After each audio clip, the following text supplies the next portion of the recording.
107-94 win. Miami playing without Jimmy Butler and Kyle Lowry. They still got the W. Trae Young scoring 11 points on 2 of 12 shooting. Ouch. This season comes to an end.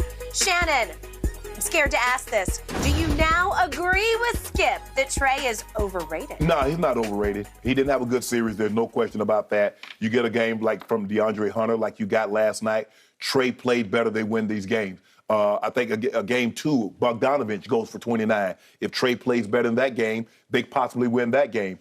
The Miami Heat turned their focus to Trae Young and says, we're not going to allow you to do what you did to Philly last year, which is lead this team to an upset over the number 1 seed. That's not going to happen. And for the most part, Skip, they did a great job. They can do something that very few teams can. They can throw a lot of people at him and fatigue him out. You mentioned he's not a big man. So when you throw Strauss or you throw, even though Jimmy Butler and Kyle Lowry didn't play last night, they still have a plethora of bodies that they can throw at him to fatigue him, kind of like what they're trying to do with Chris Paul. Pick you up 94 feet, make it tough for you to get in your offense, and by the time you do get into your offense, Skip, it's late in the shot clock. But give Miami credit, Skip.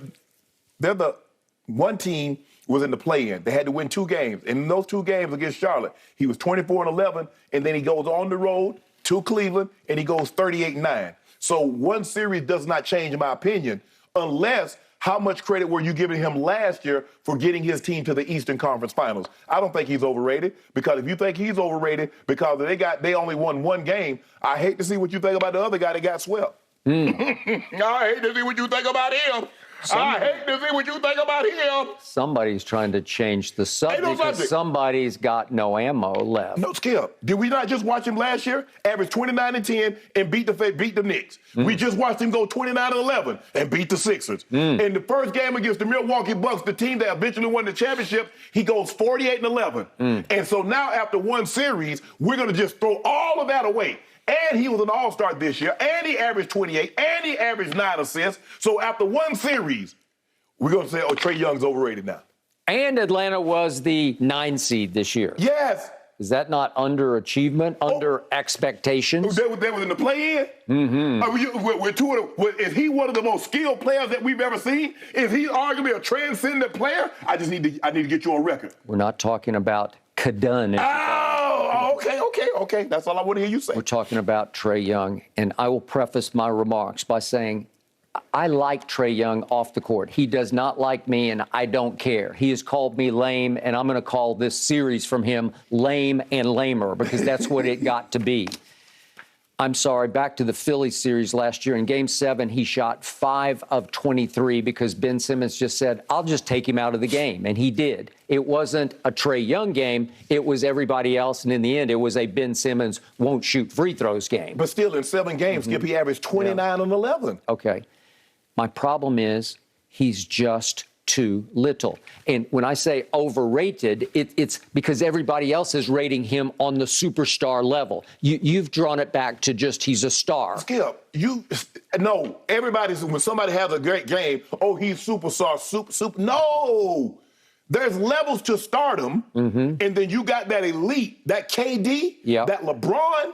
Skip, there's levels to this thing. Luka. I think Luka is a superstar. Right. I think Jason Tatum has got his foot in the door, about to walk into the room of superstardom. I'll give you foot in door. I'll give you that. Yes. But I'm going to finish on Trae. He's too little because I don't think he's more than 5'11". and it's not like he's Chris Paul or Kyle Lowry. They're stout and strong. Right. And he's skinny. He can't muscle you. He can't create space with his physique. No. Right? And he shoots way too many threes for my taste, and way too many logo threes because they're sensational. When he makes one, the crowd goes wild, right? And finally, he's way too turnover prone. He led this league this year, overcame Russell Westbrook down the stretch to lead the whole league in turnovers, and he's now leading the playoffs in turnovers with 30. Right. He had 30 assists in this series and 30 turnovers. Right. That will not work. No, it's got to be 60 to 30. It's just hard to overcome. And then you brought up Luka. I'm sorry, the more I watch little Trae, you call him Ice Trae, I call him Mice Trae, but the more I watch him, I say, Atlanta could have had Luka, and you said it's a cultural fit in Atlanta, and I do not disagree with that. That's a bingo. And it's a cultural fit in Dallas. Bingo. Yes. But on just sheer... No, Luka's a better player. Like dynamism, just the ability to lift a franchise. Yeah. Luka's just way better. Yeah, Luka. So Atlanta has to second guess this and say, we should have just sucked it up and taken the white guy, right? I mean, they should have skipped. Yeah. Look, Luka's bigger. He can score better. He can rebound better. He can assist just as good, if not better. So there's really no downside. And both of them, you don't like either one of them because you think both of them shoot the three too much. Way too much. But Luka he's dialing it down. Yes. And he's got such high IQ. He's starting to figure out, I can do this and they can't stop that. Right. So I'll do this. Right. I'll just get it in the lane because he's got this little hezzy move in the lane that nobody can time up, and he can get to the rim on anybody. Yes. It doesn't matter how tall you are. He will get to the. I'm looking at Trae now, but Luka will get to the rim. Well, you saw him against Rudy Gobert, Skip.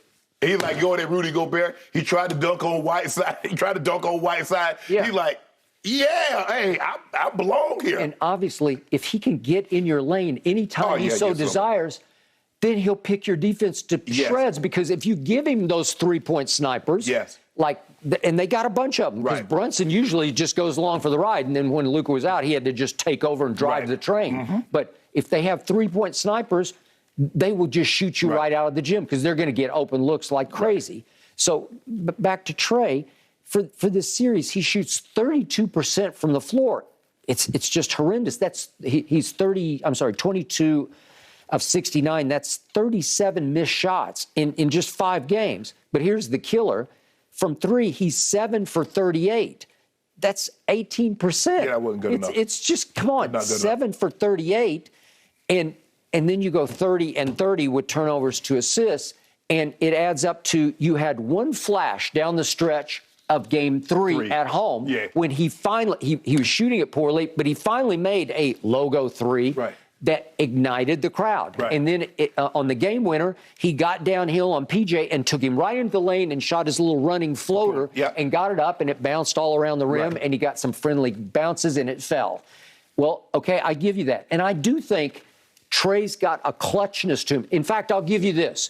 I think he has a little more clutchness to him than Luka does. Just a little bit more. I like him with the ball in his hands with the game on the line. The problem is, you can't get enough games on the line with him as your best player. If you have Luka, you're just going to go more places. Your ceiling is way higher. I'm not going to disagree with that. But also, Skip, you mentioned his size. You bring the double team with Luka, Luka can see over it. You bring the double team with Trae, he got to look between your legs. He's lost. So that's the advantage. But Skip, I still, even with that being said, Luka is a better player.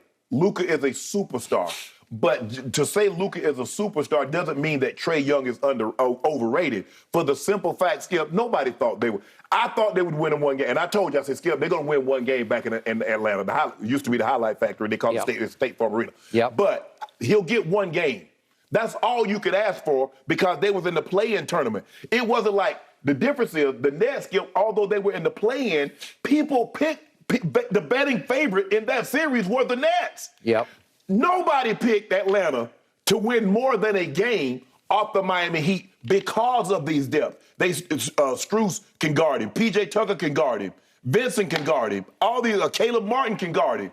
And just think, they didn't even play Kyle Lowry and Jimmy Butler. Now, I will say this. This is a game you got to win. 2 of their dogs are out. You lose by 3. If Trae has a halfway decent game, let's just say for the sake of argument, Skip, instead of 2 of 12, he's 5 of 12. Instead of going 0 for 5, he's 2 for 5. That's a game. That's a game that he's going to have to try to find. He's going to have to figure out how to win these type of ball games. A game like this, when 2 of their best players are out, this is where you're like, you know what? I know I've been playing bad. I know what I'm shooting from the field. I know what I'm shooting from the 3. I'm gonna win this. We're gonna win this game tonight, guys. That is correct. Remember, game 4, shockingly to me, because I picked Miami to win the East, there's no Kyle Lowry, and I'm thinking, you got a bad hamstring pull because it sounds like not good. Okay, so he's gone for game 4, and you can't win that one. And then game 5 last night, there's no Kyle Lowry and no best player on the team, because I told you something about Jimmy Butler. He turns into a playoff superstar. He's not a superstar during the regular season, but they're sitting over there trying to coach. And I'm saying, In the starting lineup, you got Victor Oladipo, and I'm a big fan. In fact, I picked Miami. I told you this right here sitting in these chairs, that I like Victor coming off the bench in case you need him, and they needed him. So he's in the starting lineup, and Gabe Vincent is in the starting lineup for Jimmy Butler last night. To your point, that's where little Trae has to say, I'm sorry, we're just going to win this game. Yeah. And they had their chances because DeAndre Hunter is turning into the best player on their team, and he had 35 and he had 18 in the fourth quarter. Yeah, but you only got 2 points from Clint Capella. You got 7 points from John Collins. Yep. John Collins just got $25 million a year. He needs to give you more than that. Capella's making $20 million a year. Yep. Skip, that man gave you 2 points and 8 rebounds in 20 minutes. Capella. Yeah. He's got some knee issue, like it's sprained or something, but whatever. Yeah. Yeah, I got it. That's not good enough, Skip. Okay, I'm going to drive this home with 2 quick reels of lowlights here. If we could see Trae's 10 misses last night, they're just horrendous misses to me. They're team-killing psychological misses if we could see the 10 he missed just last night. And 5 of these are going to be threes. It's just an on-the-run 3, and he back irons it.